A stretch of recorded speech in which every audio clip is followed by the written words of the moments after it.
สุดท้ายที่เฮาได้เฮียนด้วยกัน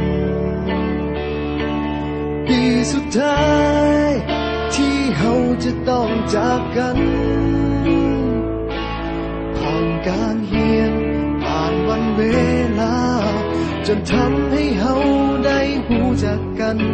ได้เป็นเพื่อนกันจนวันนี้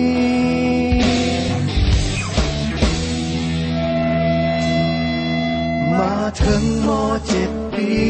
นี้ก็เลยห้องเพลงนี้แทนใจก่อนที่เฮาจะจากไปห่างกันให้ทุกคนจดจำในใจฝากเพลงนี้ไว้ให้คิดถึงกันเมื่อต้องถึงวันที่จากไป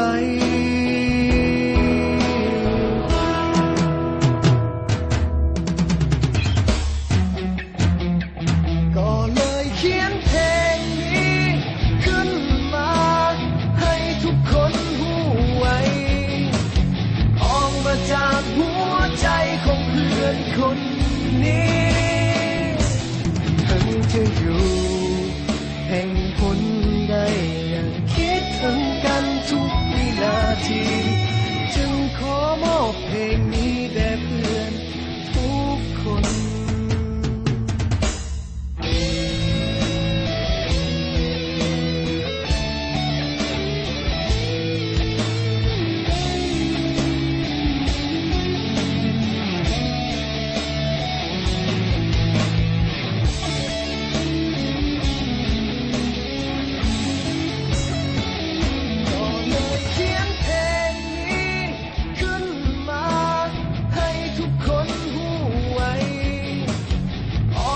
จากหัวใจของเพื่อนคนนี้ถึงจะอยู่แห่งผลใดยังคิดถึงกันทุกวินาทีจึงขอมอบเพลงนี้แด่เพื่อนทุกคนสุดท้ายนี้ที่บอกเอาไว้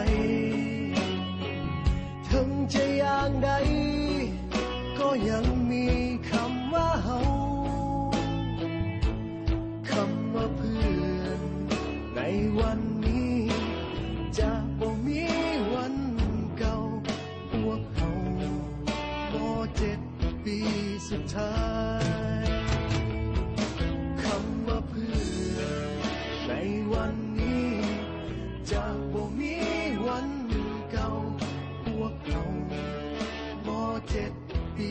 สุดท้าย